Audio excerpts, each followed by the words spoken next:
This is the Ministry of Truth. I'm Gordon Comstock.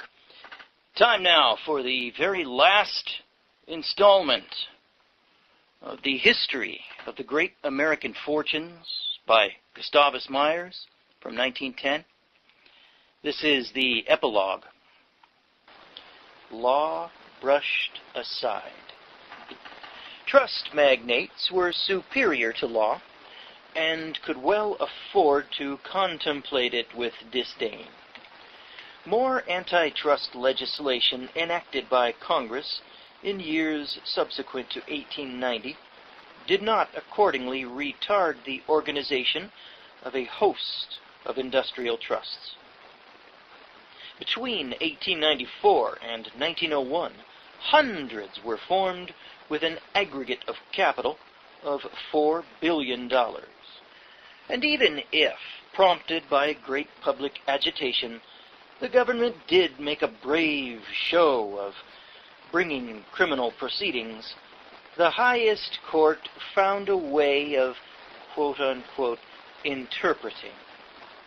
In particular, in a suit against the Standard Oil Company, the Supreme Court of the United States applied what it termed the, quote, rule of reason, unquote. To prove a trust criminal, the ruling held, it was necessary to prove it, quote-unquote, undue or, quote-unquote, unreasonable. As for the civil aspect, the consequences of decisions caused some rearrangement of trust construction, but neither impaired power or revenues. A way was easily found of continuing with the components as legally distinct, but all remaining under the ownership of the same men or interests. Before the decreed dissolution of the Standard Oil Company in 1911, it had yielded gigantic total sums in dividends. How did dissolution and the resolving of one company into a group of companies affect the revenues? From the dissolution to the end of 1927, according to compilations made by Dow Jones and Company, leading stock market statisticians, the dividend distributions of the group of Standard Oil companies totaled $3,297,140,707. Of this sum, $1,909,006,462 was in cash, and $1,388,079,245 in stock dividends. I have trouble even reading numbers that large. Wow. And this was in 1910. At its maximum, the fortune of John D. Rockefeller, the principal of the Rockefeller brothers, perhaps exceeded $1 billion. Oh man, where's the Jubilee year? Where is the Jubilee year? After devoting all of his energetic years to acquisition, he had personally retired from business. Storms of denunciation had been leveled at him. His corporation and his methods had been an endless target of attack. He had surmounted proddings which would have made a nervous wreck of many men. His endurance was such as to sustain a vitality which, with the most careful ministrations, prolonged his life decade after decade until now he is approaching the centenarian age. A change of technique. Before about the year 1910, money magnates, battling with much hostile opinion, believed in the corrupt use of money to overcome it. To procure necessary legislation, to strangle inimical legislative proposals, and to circumvent such laws as were enacted, indirection based upon the distribution of masses of money was depended upon. Lobbies flush with funds were maintained at legislative centers. Their operations provoked such scandals and finally became so offensive that laws were passed in an attempt to regulate them. The subsidizing of a portion of the newspaper press and magazines was a regular procedure. There now came a notable change of technique on the part of a number of corporations. Jerome D. Green, a Rockefeller spokesman, thus put the case in his testimony before the U.S. Commission on Industrial Relations on February 2nd, 1915, quote, "But as to publicity, there are two meanings to that word, Mr. Chairman. The word has been given quite a black eye, chiefly because of a discredited method of publicity. I am referring now to the method of ingratiating the public and winning over the support of newspapers, either through the publication of advertisements, which may be thought to bring pressure on the expression of editorial opinion, or by the deliberate buying up of editorial and news space, if that's possible. Suspicion that that has been done has undoubtedly existed in the United States. Now, that method of publicity has been entirely discredited, and its place has been taken in the enlightened usage, I think, of most of our corporations by a method of frankly stating the facts from an interested point of view of the corporations," unquote. Green added that, quote, "The chief exponent of that honest, candid, and fair method of publicity is Mr. Ivy L. Lee," unquote. Quote, "Public Relations Counsel," unquote. The commission examined Ivy Lee at great length, and much testimony was brought out as to his varied activities and the retainers from corporations which he drew. The fact emerged that he was one of the most industrious of the high-salaried propagandists invested with the impressive appellation of, quote, "Public Relations Counsel," unquote. This term seemed to carry the implication that the corporations were fully taking the public into their confidence and appealing to its goodwill and fair judgment. But the Commission's final report ridiculed the claim that certain quote-unquote literature, thus distributed by a central bureau, was fair publicity. It was entirely partial, and some of it the Commission denounced as not only untrue and misleading, but contained, in one noteworthy instance involving a strike in Colorado, a positively malicious and libelous assertion regarding labor unions. More facts as to Lee's activities came out in a hearing before a U.S. Senate subcommittee on naval affairs in 1929 and 1930. According to the testimony of William B. Shearer, a paid propagandist for warship-building corporations, the Council of American Shipbuilders considered that the pacifist influence in America had become too great, and so had hired Lee to counteract it, paying him $150,000 for his services in spreading publicity. These were only some of Lee's manifold activities, which, in his later years, included services for some foreign governments.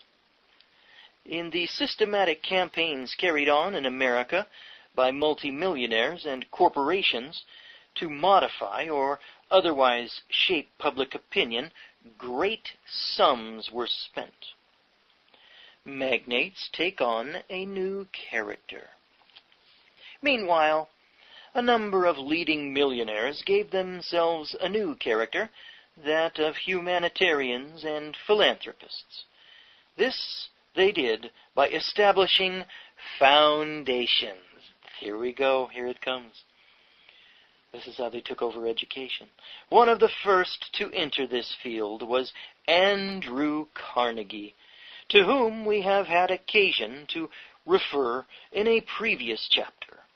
This leads us to say that even a compressed account of his concern, Carnegie and Company, and the wealth it brought to him, and in a lesser degree to Frick, Schwab, and others, would of itself require numerous chapters. One source of that wealth was underpaid and overworked employees, a system leading, in 1892, to a great strike at Homestead, Pennsylvania. There goes your Carnegie, the great philanthropist. He was a chiseler to his own employees, so much so that it caused strikes, and in 1892, and armed Pinkerton detectives utilized by the company provoked a slaughter upon the strikers. Here we go, there you go, false flag operations, even back in 1892. Wow.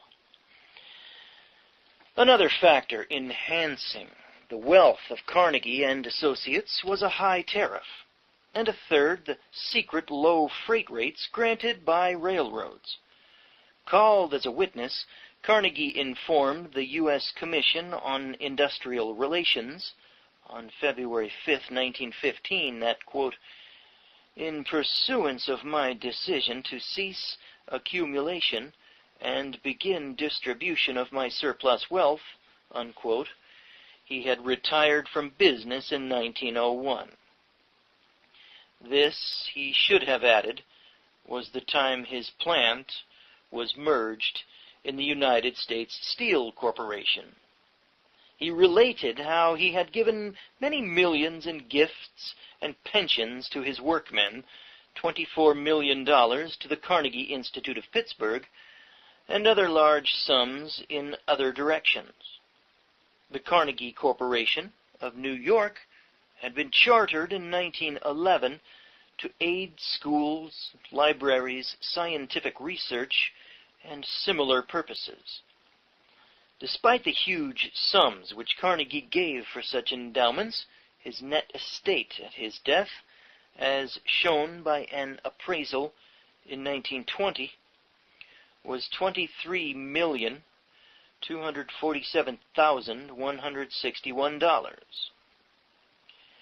John D. Rockefeller had, on May 14, 1913, incorporated the Rockefeller Foundation, chartered to promote schools. It's not promoting schools, it's taking over schools, is what both of these foundations were. Funding scientific research, funding Darwinism, that's all it was. Promoting schools, libraries, scientific research, there it is again, and assist educational institutions. Read that, take over, co-opt educational institutions. And I don't think Gustavus Myers would disagree with that. His original gift, Rockefeller's original gift to this institution, comprised securities then having a market value of $100 million. Further, he established a group of other foundations, all heavily endowed. He himself gave this explanation to the U.S. Industrial Commission, quote, "The sole motive underlying the various foundations which I have established has been the desire to devote a portion of my fortune to the service of my fellow men," unquote. Right. Oh, where's Bill Cosby to remember that Noah skit? Right. The Commission's final report presented conclusions which gave aspects different from the rather widely prevalent view which regarded the foundations as wholly grounded upon philanthropic principles. Oh boy. Read Foundations, Their Power and Influence by René Wormser. That'll tell you what the foundations were really about. For impinging upon the passing older generation, which had been shocked or outraged by the acts of big wealth seekers, a new generation, largely unfamiliar with those enormities, had come. Such men as Carnegie and Rockefeller stood out to many by reason of huge sums of money donated as colossi of benevolence and philanthropy. That was their plan. whitewashing history and their reputations. Ascribed source of the funds. The final report stated, quote, "The funds of these foundations are largely invested in securities of corporations dominant in American history. The policies of these foundations must inevitably be colored, if not controlled, to conform to the policies of such corporations. The funds of the foundation represent largely the result either of the exploitation of American workers through the payment of low wages, or the exploitation of the American public through the exaction of high prices. The power of these foundations is practically unlimited, except that they may not directly engage in business for profit. Foundations are subject to no public control, and their powers can be curbed only by the difficult process of amending or revoking their charters. The extent of the possible influence in shaping education and opinion of these foundations," wow, this is prophetic, "is shown by a large amount of evidence in the possession of the Commission." Unquote. Examples were cited of, quote, "a degree of control over the teachings of professors in our colleges and universities which constitutes a most serious menace." Unquote. There it is. What a prophetic report. Wow. And here we are today, and these foundations have completely, utterly taken over. They now own education. And they whitewash it at will. In a separate memorandum, 2 members of the Commission declared that, quote, "Many of these endowments in private hands have a beneficial effect," unquote, but they recommended a, quote, "federal fund for social welfare in order that the nation may compete with or displace private foundations in this vital matter," unquote. A survey of foundations in America made in 1931 showed 91 with capital resources then aggregating $800 million, of which $673 million was concentrated in New York City. The resources of the various Rockefeller organizations were placed at $250 million, and those of the Carnegie organizations at $237 million. In a single year, the 91 foundations had disbursed $52 million. Rockefeller wealth. John D. Rockefeller Sr. had long since turned over his securities and estates to his son of the same name. On more than one occasion in public addresses, John D. Rockefeller Jr. had depreciated the effect of great money inheritances and the value of money as judged by the much greater importance of humanitarian needs. He has been, in fact, a man of deep religious convictions and personal kindliness. Really? Think again, Gus. But the conditions surrounding him apparently left him with no alternative but to hold on to the wealth entrusted to him. The extent of the wealth held by him in oil companies alone was shown by the records of the Securities and Exchange Commission early in 1935. The law establishing this body requires statements from large holders of stocks. At the end of November 1934, John D. Rockefeller Jr. held a total of 10,181,020 shares of common stock in the Standard Oil Company of California, the Standard Oil Company of New Jersey, and the Saucony Vacuum Company, leading units of that industry. At that date, the market value of these stocks was in the vicinity of $245 million. His statement listed himself as the, quote, beneficial owner, unquote, of more than 10% of the stock of the three companies, and further informed the commission that he had, quote, unquote, transferred 1,592,400 of the shares, but did not specify to whom. But his cousin, Percy A. Rockefeller, could not bear money losses brought about by the Great Industrial Depression commencing in 1929, and sold stocks, quote-unquote, short, in the aim to recoup himself. This Rockefeller was a son of William Rockefeller, a brother of John D. Rockefeller Sr., and an associate in the original promotion and later rulership of the Standard Oil Company. By force of inherited wealth, he became one of America's leading industrialists and financiers. At one time, he was a director of 51 corporations. The quote-unquote short selling of stocks caused a great public scandal. Summoned as a witness by the U.S. Senate Committee on Banking and Currency, investigating stock exchange practices, he defended his course. The, quote, tremendous depreciation, unquote, since 1929, he testified, had cost him a great many millions. He needed money. And, he declared, his quote-unquote short selling had netted him only $550,000, which sum, he stated, was slight compared to his, quote, tremendous losses, unquote. Oh, wow.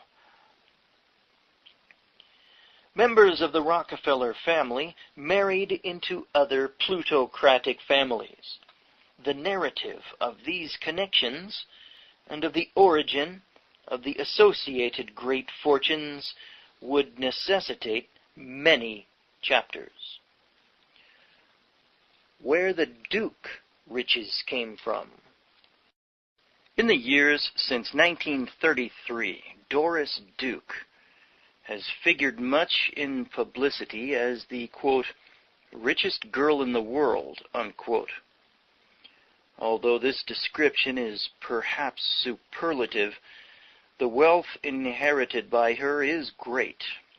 She is the daughter of James B. Duke, who, after giving away $40 million, left an estate appraised, at the time of his death in 1925, at more than $101 million.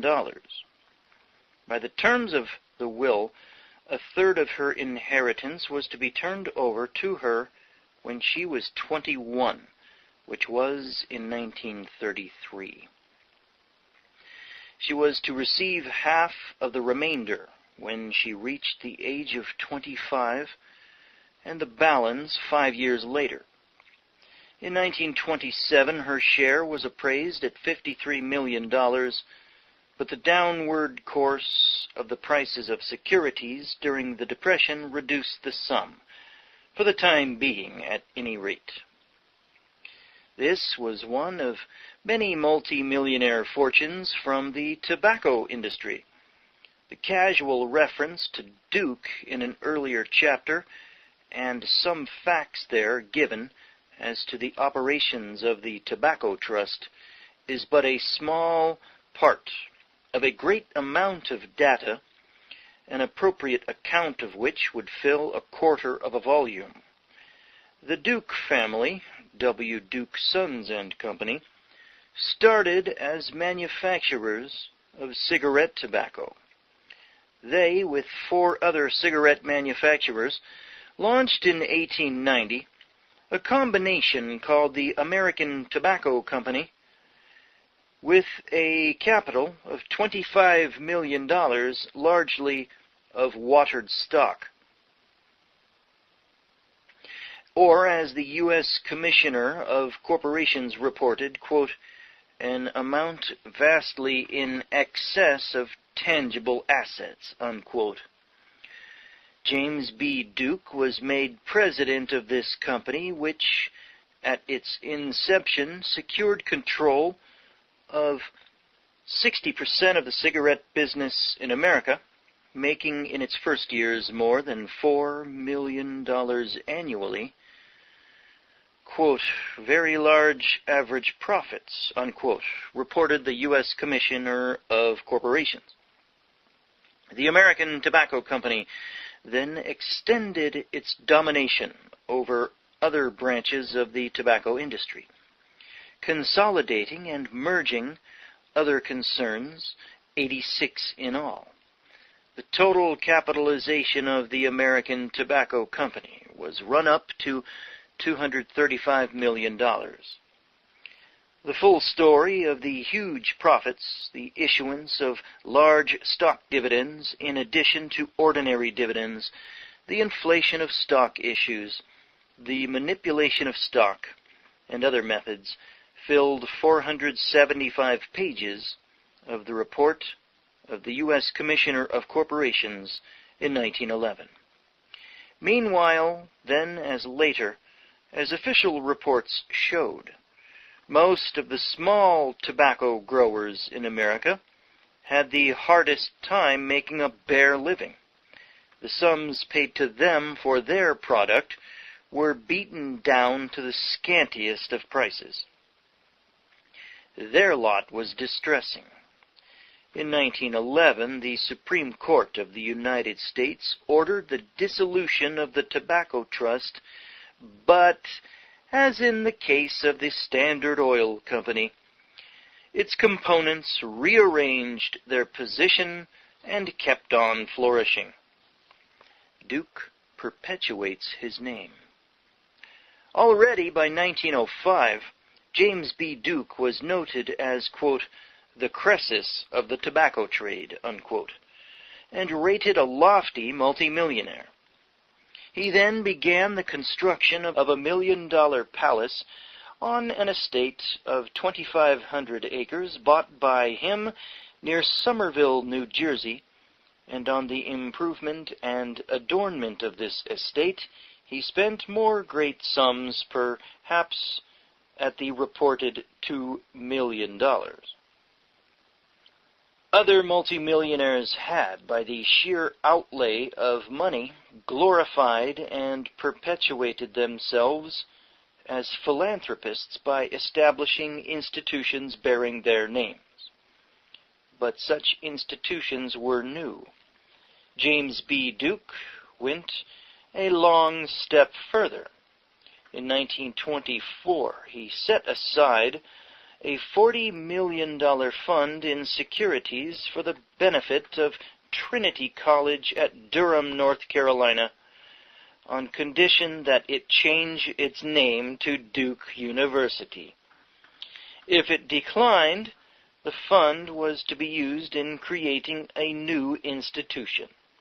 The offer was not declined, and in recent years Duke's money has been used to erect a great group of new buildings at Duke University. There was wide and severe criticism of Duke's action, but it passed away, and in 1934 the dean of Duke University Medical School was able, without contradiction, to laud James B. Duke as a great philanthropist whose aim was to uplift mankind. Benjamin N. Duke, a brother, died in 1929, leaving a multi-millionaire fortune.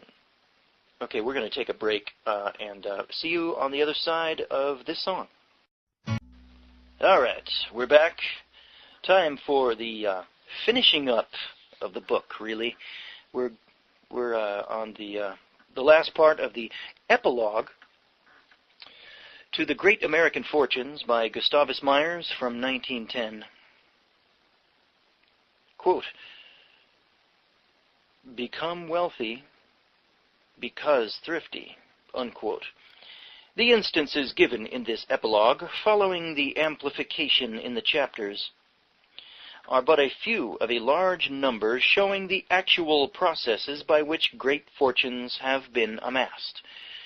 Yet when Daniel Guggenheim was questioned by Chairman Frank P. Walsh at a hearing of the U.S. Commission on Industrial Relations on January 21, 1915, as to wealth possessors, he thus explained the source of their wealth. Quote, "These men and women have become wealthy because they have been thrifty. In America, I think we can assume that the most of those who have become wealthy in the last 10 or 15 years have been thrifty." Unquote. This was gravely told to a commission, the members of which were exceedingly well informed on a multitude of recent reports of investigating committees disclosing the realistic facts. And in a rather similar way, Julius Rosenwald, head of Sears Roebuck and Company, declared in an interview in 1930 that 95% of the great fortunes were, quote, due to luck, unquote. Rosenwald's estate was estimated at $50 million. Apart from their profit in ordinary times, the profits of all kinds of corporations in war and post-war times were extraordinary. And as a businessman, Rosenwald thoroughly knew, of course, that fortunes were based upon profit, and that many a fortune had been further vastly swollen by flagrant profiteering. Only a few years before Rosenwald uttered his dictum, the Federal Trade Commission had, in a series of reports, exposed wartime profits, and this information, widely published in the newspapers, was a matter of common knowledge. The average rates of net income on investment of 4 of the most important successor companies of the old American Tobacco Company ranged from 1916 to 1920 from 12.5% to more than 21%, and these high returns were kept up, quote unquote, in spite, stated the Federal Trade Commission, quote, of extensive declines in leaf tobacco prices, unquote.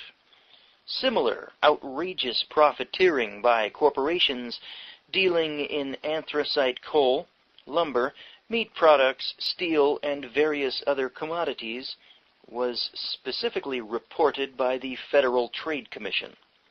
Guggenheim solidarity. Some of the Guggenheim and Rosenwald wealth was used to endow foundations named after them. The narrative of how the great aggregate wealth of the Guggenheims was amassed would require a series of chapters. Briefly, a few facts may be here mentioned.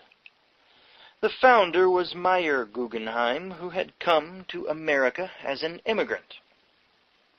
Successively, he made and vended stove polish and manufactured embroideries.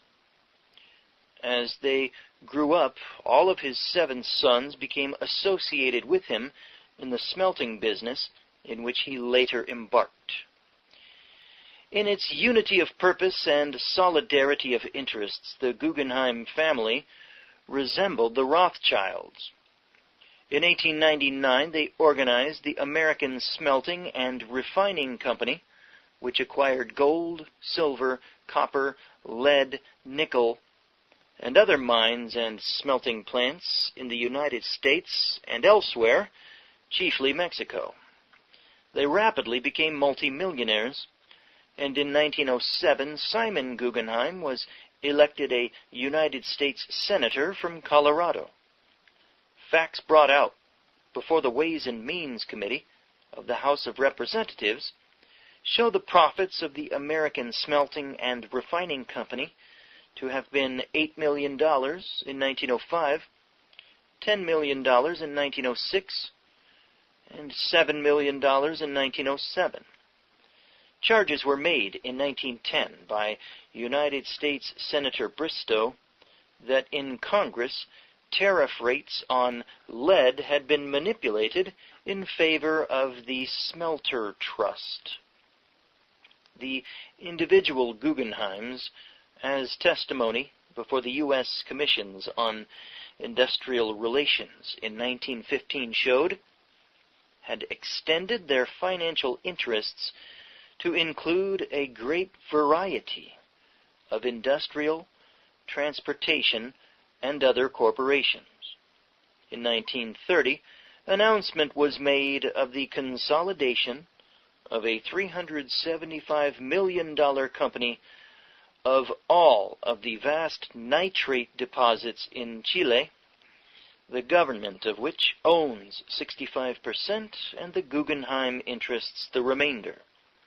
In this company, both the Chilean government and Guggenheim holdings were included. As for the American Smelting and Refining Company, at this writing Simon Guggenheim is its head, it is rated as the largest corporation of its nature in the world.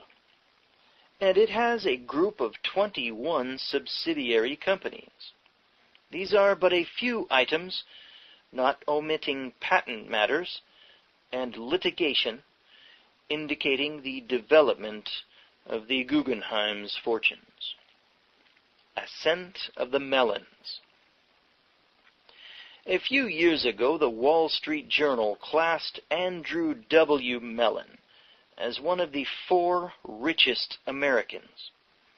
In the decades when the Rockefeller and other great fortunes were being heaped together, and great publicity was devoted to them and their acts, hardly any attention was given, at least outside Pittsburgh, to the Mellon family. In Wall Street, financial books dealing with capitalists 30 years ago, not a mention was to be found of the Mellons. Here again, an adequate narrative of the elaboration of means by which the Mellon wealth was acquired would fill many, many chapters. It would begin with the establishment by Judge Thomas Mellon of a private bank, T. Mellon and Sons, in Pittsburgh.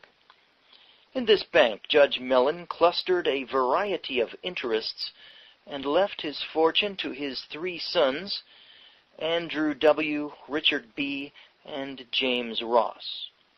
Soon after the year 1900, Andrew W. Mellon formed the Mellon National Bank. He himself recently told some of the story of his rapid ascent to great wealth. This occurred at a hearing in Pittsburgh before the Board of Tax Appeals in 1935. One of the Pittsburgh banks in which he had become a director was the Fidelity Trust Company. This organized the Union Trust Company to do a, quote, reciprocal business, unquote, and Andrew W. Mellon was made its president. From an original capital of $100,000, the Union Trust Company expanded until it became a $300 million institution.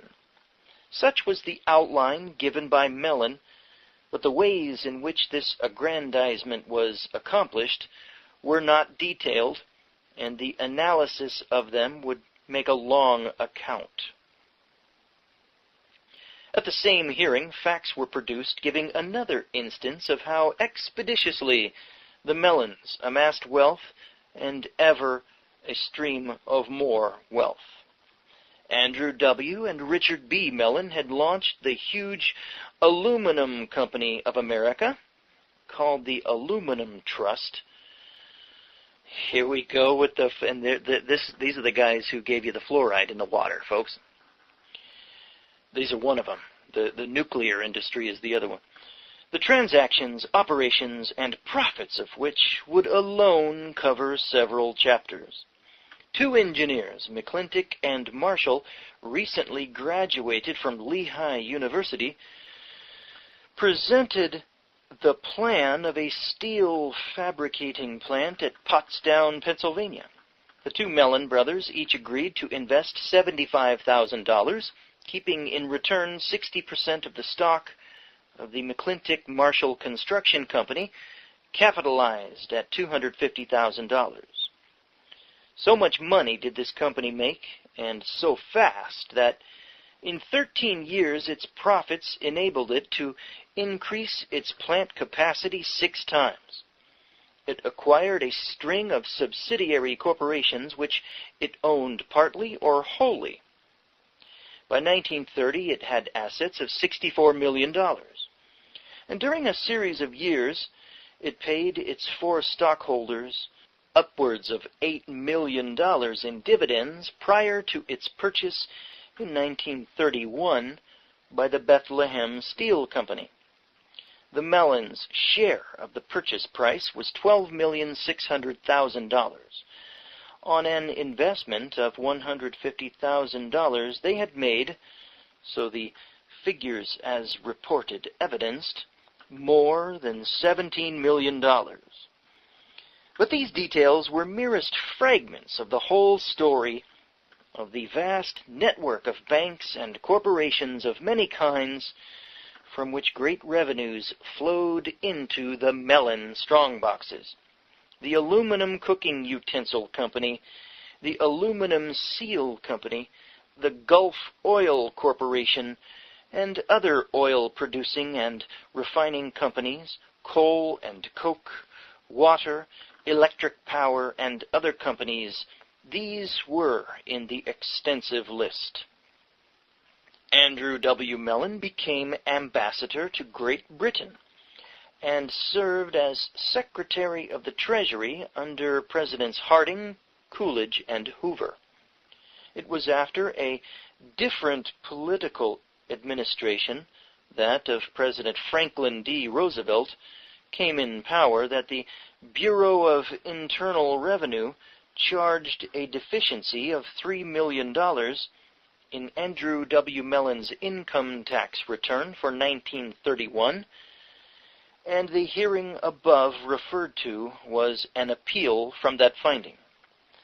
At this hearing, his own financial secretary, on February 25, 1935, testified as follows, that in his income tax return, this former Secretary of the Treasury had ignored a rule which was promulgated during his tenure of office and which he himself had approved in 1929, a rule requiring taxpayers to report holding of tax-exempt securities.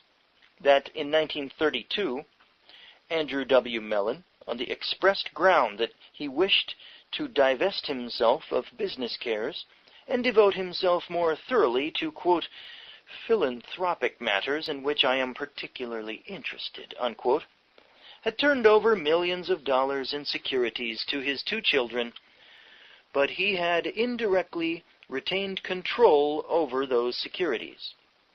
The data, as produced by Andrew W. Mellon's financial secretary, was specific as well as highly complicated, but out of it all seemed to protrude the fact that there was no time at which Mellon did not ingeniously safeguard his cash interests. I read that wrong, by the way. That was his tax returns, plural. That was not one. That was more than one. R.B. Mellon died. At this writing, no decision by the Board of Tax Appeals has been made.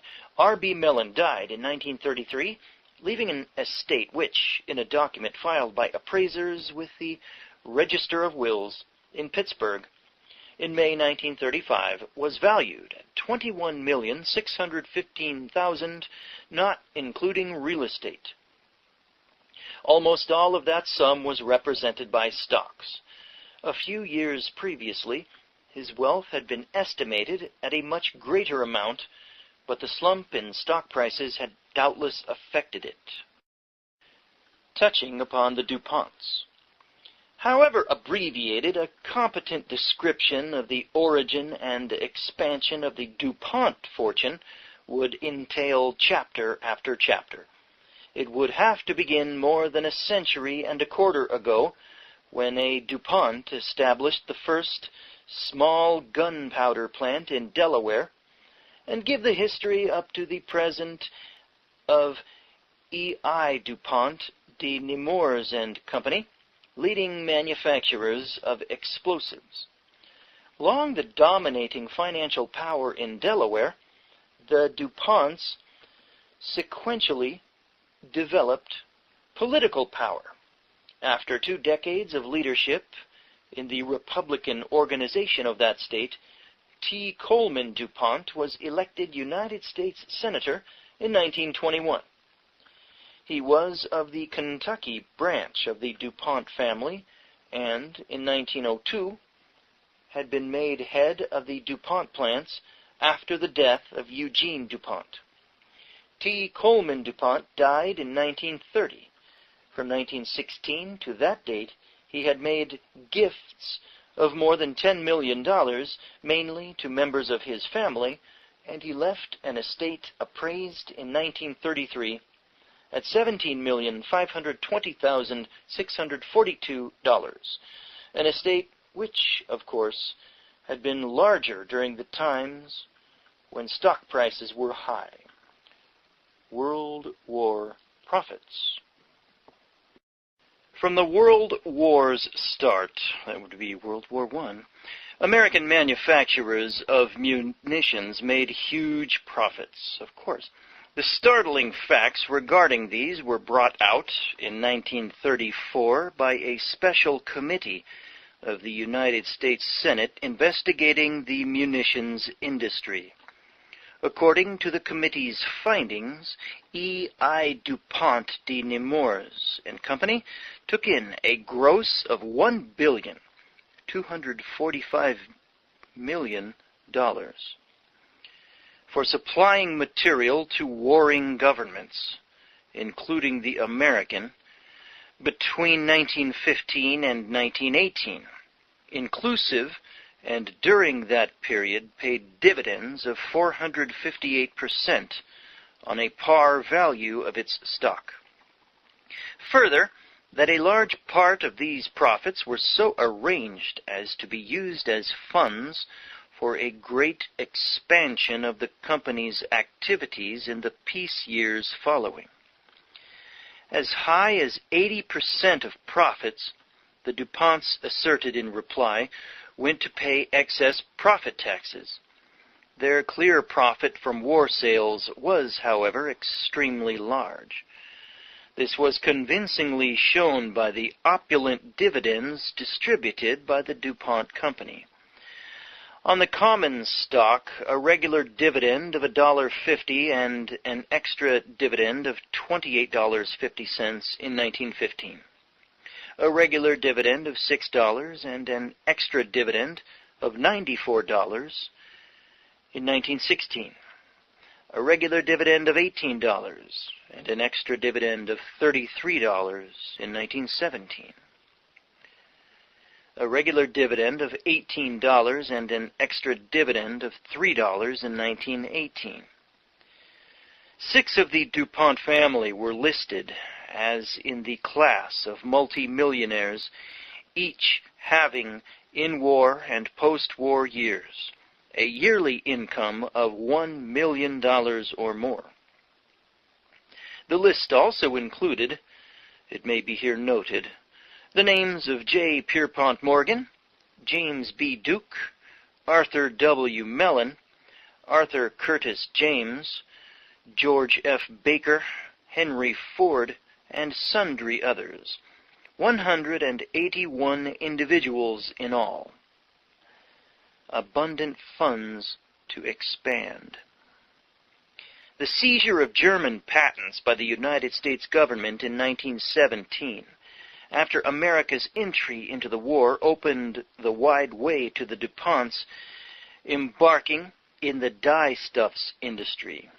Their scope was enlarged to include the making of rayon, paints, lacquers, varnishes, cellophane, ammonia, acids, chemicals of various kinds, and other products. the capitalization of the E.I. DuPont de Nemours and Company was expanded to $450 million, of which the greater part in 1936 was outstanding stock. The company's net income in 1935 was a shade more than $62 million. The control of this company, as shown by returns to the Securities and Exchange Commission in 1936, was vested in 9 of the DuPonts, 8 of whom were directors, and 5 heavy stockholders. Obviously, with their enormous revenues ever piling up, the DuPonts were in an opportune position to extend their holdings, and by the sovereign impact of their cash, make themselves overlords in other industrial fields. In the diversity of their investments, a foremost possession is their great ownership of stock in the General Motors Corporation automobile manufacturers. A report of the Securities and Exchange Commission on July 16, 1936, showed the enormous DuPont holdings. Indirectly, through the General Motors Securities Company, the E.I. DuPont de Nemours and Company owned 9,843,750 shares, which at stock market prices had a value of about $690 million. At the same time, the DuPont Company was the, quote, beneficial owner, unquote, of 156,250 shares, and 4 of the DuPonts were directors of the General Motors Corporation, with a direct total ownership of 222,615 shares. One big fact about Henry Ford. But we cannot suffer this epilogue to run on interminably. The temptation is strong to include a sketch of Henry Ford's career, but even this would be of great length. One outstanding fact will merely be noted. What has been the result to the Ford Motor Company of 33 years of manufacturing? On this point we have the statement of his own spokesman, William J. Cameron. In a radio address on June 14, 1936, Cameron declared that the Ford Motor Company in that period had made 24,500,000 automobiles, the profit on which was $782,016,144, or an average of $20 a car. The purport of Cameron's statement, thus put forward in behalf of the Ford Motor Company, was to show that the profits of the company were by no means as great as commonly supposed. He figured out the $782,016,144 as profits after deducting taxes and other commitments. He admitted that, quote, it looks like a lot of money, unquote, but he explained that much of it had gone into company plants. He might have added that whether the profits were distributed or partly used to enlarge plants, the result was the further enrichment of the Fords. The financial results of years vary, but we have some criterion of the great income of the Fords personally from the federal income tax they paid in 1925. In an earlier chapter, we have explained that this was the only year in which federal income tax payments were made public, and we gave the sums paid by Henry Ford and his son Edsel Ford. In that year they, with one exception, headed the list of the 25 largest income tax payers in America. Henry Ford paid $2,608,806, and Edsel Ford $2,158,055 federal income tax. Instancing Woolworth. And Much as the necessity presses to bring this matter to a close, we have to mention at least one of the large fortunes derived from 5 and 10 cent chain stores. From his multitude of chain stores, F.W. Woolworth derived a fortune estimated at $35 million at his death in 1919. So fast did profits roll in that in 1926 a stock dividend of 50% was declared.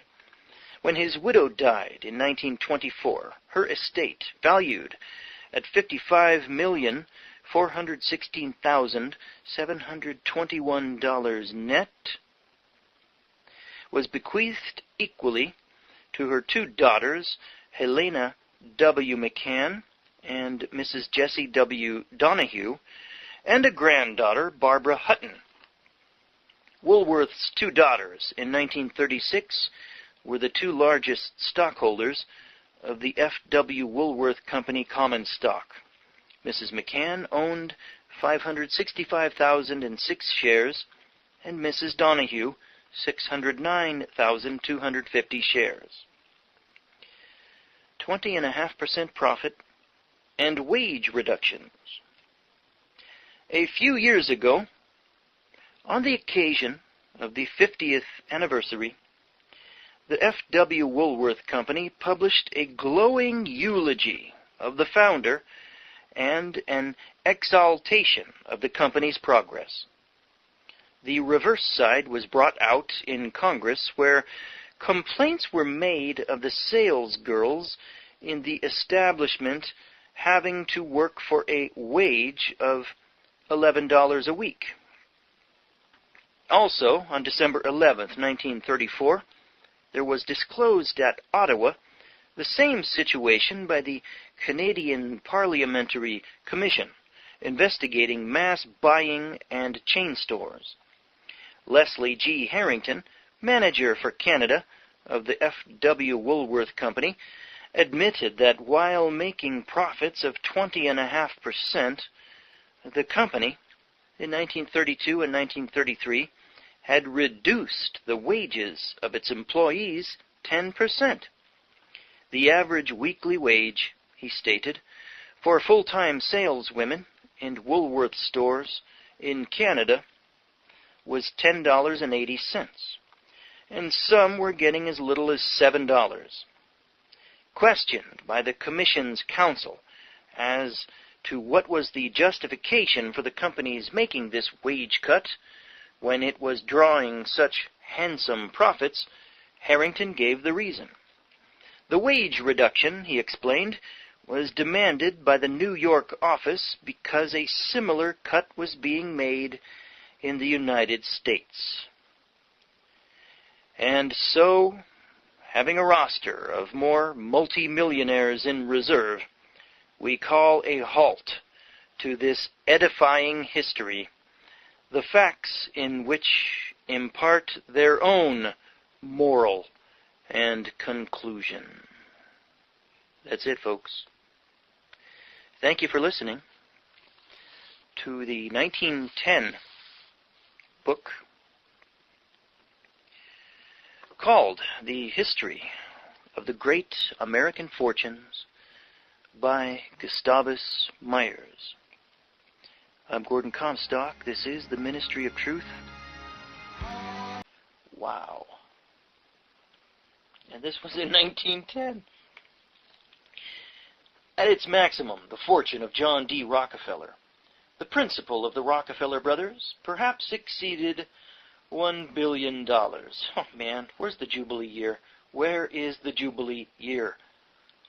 After devoting all of his energetic years to acquisition, he had personally retired from business. Storms of denunciation had been leveled at him. His corporation and his methods had been an endless target of attack. He had surmounted proddings which would have made a nervous wreck of many men. His endurance was such as to sustain a vitality which, with the most careful ministrations, prolonged his life decade after decade until now he's approaching the centenarian age. A change of technique. Before about the year 1910, money magnates battling with dividends. How did dissolution and the resolving of one company into a group of companies affect the revenues? From the dissolution to the end of 1927, according to compilations made by Dow Jones and Company, leading stock market statisticians, the dividend distributions of the group of Standard Oil companies totaled $3,297,140,707. Of this sum, $1,909,006,462 was in cash, and $1,388,079,245 in stock dividends. I have trouble even reading numbers that large. Found a way of, quote-unquote, interpreting.